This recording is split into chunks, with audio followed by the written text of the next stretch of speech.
இலங்கையின் தெற்கு கரையிலிருந்து ஊற்றெடுக்கும் நலீமியா எனும் அறிவூற்றில் நதியில் கலந்த தூறல்களாய் 2018ஆம் ஆண்டு மே மாதம் 5ஆம் திகதி வந்திணைந்து கொண்டோம். அன்றிலிருந்து இன்றும் என்றென்றும் எங்கள் இதயத்தில் துடித்து கொண்டிருக்கும் இந்நலீமியா பற்றி ஒரு சில நிமிடங்கள். இலங்கை நாட்டின் சிறிய சீனன் கோட்டையின் நல்ல இதயங்களால் இஸ்லாமிய அறிவு புரட்சியை தூவிவிட்ட ஒரு பெரிய வரலாற்றை சற்று பேச முயல்கிறோம். 70களின் ஆரம்பங்கள். சமூகத்தின் அறிவுதான் ஒரு நாளில் எமை தலை நிமிர வைக்கும் என நினைத்த அந்த படிக்கா மனிதன் ஈமானின் ஈரம் மட்டுமே நெஞ்சில் சுமந்த அந்த குழுவை தன் கரத்துடன் சேர்த்து கொண்டு ஒரு பயணம் ஆரம்பிக்கிறார். அவர்கள் அறிந்திருக்கவில்லை, இன்னும் சில தசாப்தங்களில் இந்த இலங்கை முஸ்லிம்களின் வரலாறு மாறப்போகிறது என்று. சகோதரர்களே, இந்த ஜாமியா ஆரம்பிக்கப்பட்டது மிக குறைந்த கல்வி மிக குறைந்த ஒரு குழுவினால். அந்த குழுவில் 32 பேர் இருக்கின்றார்கள். ஆனால் பட்டதாரிகள் யாரும் இல்லை. கல்வி அறிவு அவர்களுக்கு மிச்சம் குறைவு. ஆனால் அவர்களிடத்தில் பூரணமான ஈமான் இருக்கின்றது என்பதை நான் உங்களிடம் சந்தோஷமாக சொல்லிக்கொள்ள விரும்புகின்றேன். இஸ்லாமிய கல்வி மேம்பாட்டின் உயிர்ப்பு ஒரு படித்த சமுதாயத்தால் மாத்திரமே சாத்தியம் என அந்த படிக்கா மேதை உணர்ந்தார்.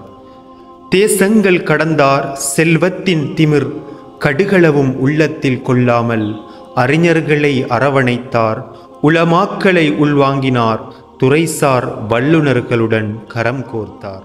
அல்லாஹ் சுப்ஹானஹு வ தஆலா நாயன் எனக்கு ஏதோ கொஞ்சம் பணத்தை கொடுத்து இந்த விதமான விஷயங்களை செய்யக்கூடிய அளவுக்கு அல்லாஹ் தஆலா நாயன் எனக்கு உதவி செய்தான். அல்ஹம்துலில்லாஹ்.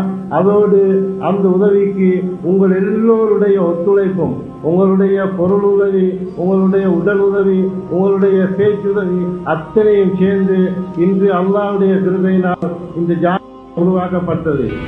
இதில் என்றும் மறக்க இயலாத ஒரு அறிவு கடலாக கலாநிதி ஷுக்ரி திகழ்ந்தார். நலீமியாவின் உருவாக்கத்தின் ஒவ்வொரு எட்டுகளிலும் இவர் நதீம் ஹாஜியாரோடு கைகோர்த்து நின்றார். நதீம் ஹாஜியாரும் கலாநிதி ஷுக்ரி அவர்களை எந்த இடத்திலும் விட்டு கொடுத்ததில்லை. மேற்கு மூலையில் உதித்த நலீமியாவின் கல்வி திட்டம் முதல் வடிவமைப்பு வரை அனைத்திலும் தெற்கு மண் ஈண்டெடுத்த அறிஞர் கலாநிதி ஷுக்ரி ரஹ்மத்துல்லாஹி அலைஹி அவர்களின் பணிகள் காத்திரமானது. நான் டாக்டர் ஷுக்ரியை ஜாமியாவுக்கு பெற்றுக்கொண்டது மனிதனுடைய உதவியினால் அல்ல.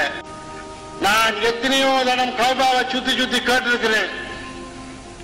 எனக்கு மனிதர் உதவி செய்யவில்லை, எனக்கு அல்லாஹ் தான் உதவி செய்தார். டாக்டர் ஷுக்ரியோட பாதத்துக்கு தங்கத்தை நிறுத்தி கொடுத்தாலும் டாக்டர் ஷுக்ரியை தாயிலாக தரமாட்டேன். அல்லாஹ்வின் உதவியை மட்டுமே நெஞ்சில் சுமந்த அந்த மனிதன் தனக்கு உதவிய உள்ளங்களுக்கு நன்றி சொல்லவும் மறக்கவில்லை. ஒரு இன்ஸ்டிடியூஷனை உண்டாக்கக்கூடிய வாய்ப்பை அல்லாஹ் தந்தானே என்ற நெற்றியில்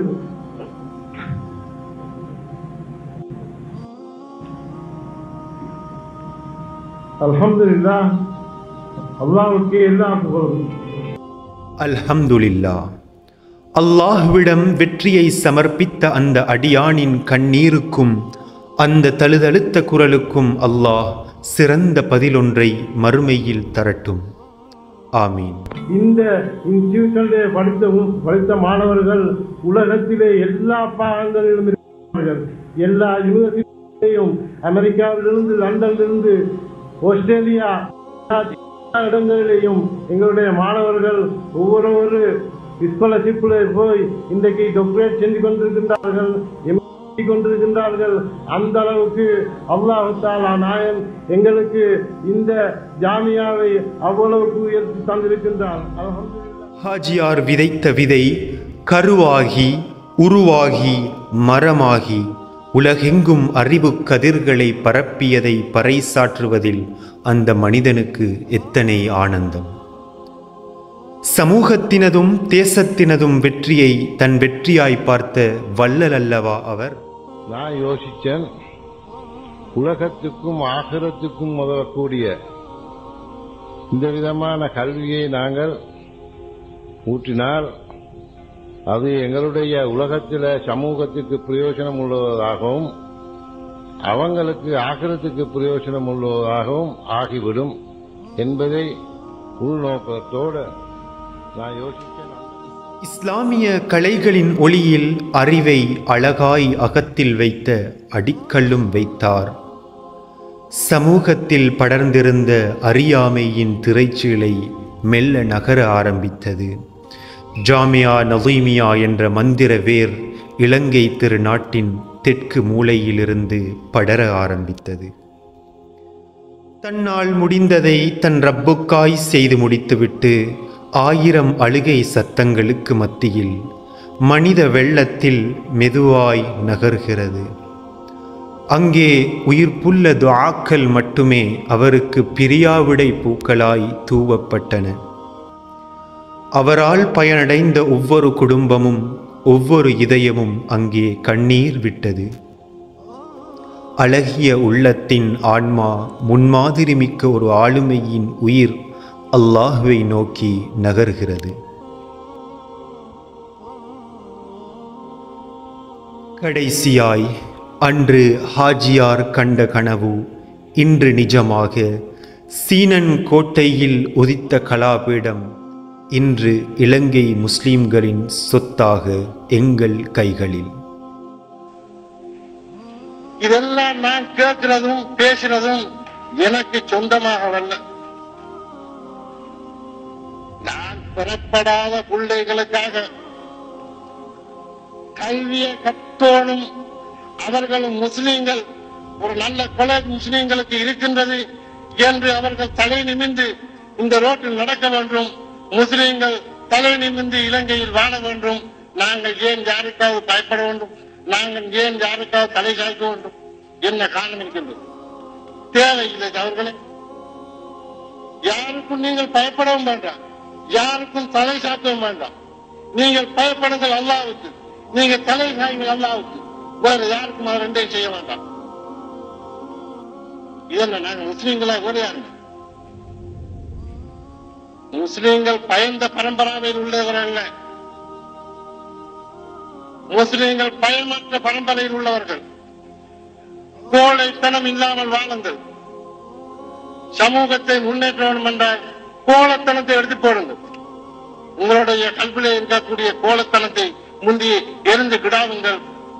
அதன் பிறகு உங்களுடைய தைரியத்தை வரவழைத்துக் கொள்ளுங்கள். இந்த அழகிய அறிவூற்றில் நதியில் கலந்த தூறல்களாய் வந்து இணைந்த நாம் நஸீமியா எனும் பெருநதியில் மாணாக்கள் என்ற அந்தஸ்தையும் தாண்டி பிள்ளைகள் என்ற உணர்வோடு கலந்தோம். அதன் அறிவிலிருந்து பல்கலையும் பண்புறப் பெற்றோம். புன்முறுவல் பூத்த நல்லாசான்களையும் தோளோடு தோள் நின்ற நன்னட்புகளையும் அக்கினியால் அகலாத நல்லொழுக்கங்களையும் அதிலிருந்து பெற்று நஸீமியா தாயினுடைய 7 வருட வளர்ப்பில் சிற்பமாக செதுக்கப்பட்டு தூறல்களாய் வந்த நாம் ஃபீனிக்ஸ் பறவைகளாய் 2025 பிப்ரவரி மாதம் 26ஆம் திகதி பறந்து செல்கிறோம். என்றும் மறவாத நினைவுகளை சுமந்திருக்கும் இந்த நிமிடங்கள் என்றும் எமது வாழ்வில் மறக்க இயலாத தருணங்கள்.